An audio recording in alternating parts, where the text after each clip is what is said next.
Happy new year सबैलाई। हामीले happy new इयरको उपलक्ष्यमा एउटा बोके ल्याएर कटिङ गरिरहेको अवस्था छ। अब काटेर भ्याइसकेपछि यसलाई भुटभाट गर्ने अनि टक्क बसेर हेप्पी न्यू इयर मनाउने भन्ने प्लान गरिरहेको छौँ। यता हाम्रो खाने पिउने किनपाने जर्किनहरू अनि यता मर मसलाहरू अनि पकाउने भाँडाकुँडा अनि दुना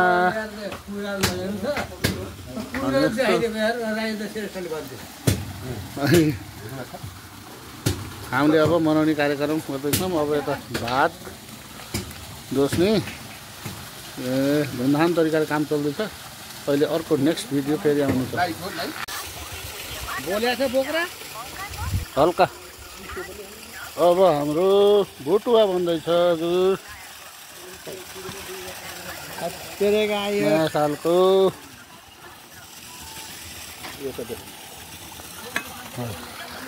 यहाँ भुटुवा बन्दैछ। यहाँ हाम्रो सरले ग्रेभी चलाइरहनु भएको छ। उता दाजु हुनुभएको छ। यता अर्को दाजु हाम्रो टिम लिडर यहाँ हुनुभएको छ। उता कुकरमा भात पनि पाक्दैछ। उता मासु कटिङ अनि घर बिलो हामीले मात्रै खाएर पनि भएन, घर बिलो लगाउने कार्यक्रम चलिरहेको छ। हजुरहरूलाई म देखाउन सक्छु। अब यता टमाटर कटिङ हुँदैछ अनि यहाँ हजुर अनि यहाँ सलादको लागि सामान छ अनि भाँडाकुँडा। अब यता पकाउने मासु एकतिर छ भने यहाँ हामीले मात्रै खाएर पनि भएन, घर जानलाई पनि लैदिनु पऱ्यो। यो घरमा बिला लगाएर लाने यहाँ कार्यक्रम हुँदैछ। हामीहरू यस्तै गरेर रमाइलो गर्दैछौँ। ल तपाईँहरू पनि यो आउने साल आएको साल राम्ररी तपाईँहरूको बितोस्, हामी सबैको बितोस्, शुभ जाओस्। यस्तै भोज भतेर गरिरहन खाइरहन पाऊँ, बाँचिरहँ।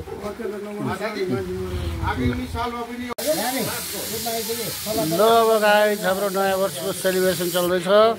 अब हामी खाने क्रममा छौँ। कसैले बियर खाने, कसैले घरपाला खाने। सलादको साथमा सरले यहाँ सर्भिस गरिरहनु भएको छ बिचरा।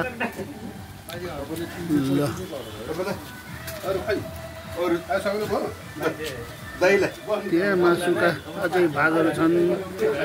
ल ल बसौँ खाउँ।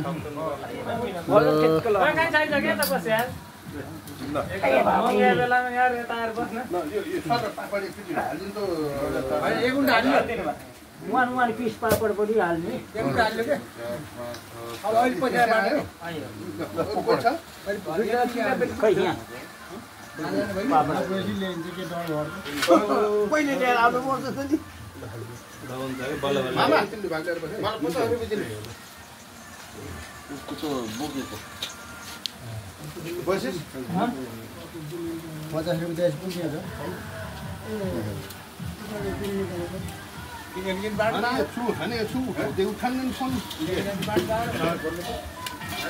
क्या दुराको भी होला नि त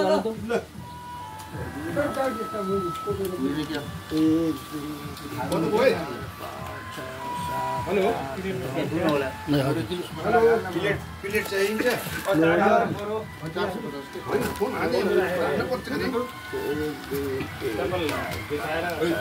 पुरै खाने खाने न त दुनो दिन्छ हैन खाने नखाएपछि देखा एउटा दुनो त मलाई नि लगाइदिनु छ। हामीले खानालाई रोटी पर्दैन यहाँ भात हामी त अरू बुझिनु पकाएको छ नि 50 मिटर त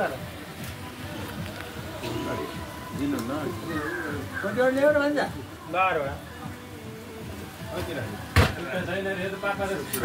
अहिले हाल्ने नि यता अहिले यी गाडी त प्लेटै ल्याइ चटनी हाल्न पर्छ। चटनी कहाँ भयो ओहो बरु चटनी कहाँ छ त्यो मानौ जम्मा 8000 चम्चाले उ त्यो स्यान्डाडुले चट्टा त चट्नी हाल बरु त्यो प्लेटै गरावा सहिलो हुन्थ्यो क्या। सलाद पनि हुन्थ्यो, ऊ पनि आउँथ्यो कि सलाद पनि त प्लेटमा पापड सापड सोही आउँथ्यो कि। ल ल happy new year, happy new year, happy new year.